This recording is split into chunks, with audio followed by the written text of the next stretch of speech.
আসন্ন টি-20 ক্রিকেট বিশ্বকাপে বাংলাদেশ দল দ্বিতীয় পর্বে খেলতে সক্ষম হবে বলে আশা করছেন দলের সহ অধিনায়ক তাসকিন আহমেদ। জাতীয় দলের হয়ে আরও কয়েক বছর খেলতে চান এই পেস বোলার। তাসকিন মনে করেন, জাতীয় দলের হয়ে প্রতিনিধিত্ব করতে পারা সবসময়ই সম্মান ও গর্বের। সাজ্জাদ সাজুর প্রতিবেদন।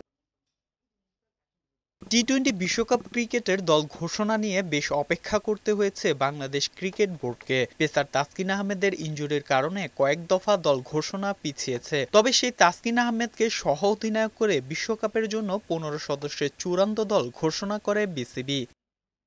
আমেরিকা ও ওয়েস্ট ইন্ডিজে হতে যাওয়া টি-20 বিশ্বকাপে কঠিন গ্রুপে পড়েছে বাংলাদেশ। শ্রীলঙ্কা ও দক্ষিণ আফ্রিকা ছাড়াও আছে নেপাল ও নেদারল্যান্ডস। পেসার তাসকিন আহমেদ মনে করেন, সবাই নিজেদের সেরাটা দিয়ে খেলতে পারলে গ্রুপ পর্বের বাধা পেরিয়ে দ্বিতীয় পর্বে খেলবে বাংলাদেশ।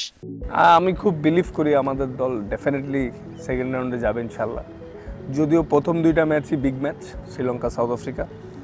আর টি-20 খুবই আনসার্টেনিটির খেলা, যে কাউকে হারাই দিতে পারে যে কোনো সময়।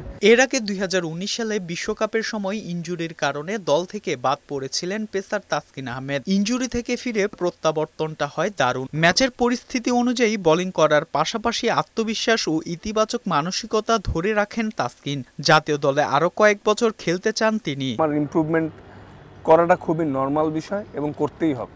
এখন থেকে নেক্সট কিছু বছর ভালো মতো দেশকে দেওয়ার, দলকে দেওয়ার। ক্যারিয়ার শেষে বাংলাদেশের হয়ে সেরা উইকেট শিকারীদের তালিকায় নিজেকে দেখতে চান তাসকিন আহমেদ। সাজ্জাদ সাজু, বৈশাখী সংবাদ।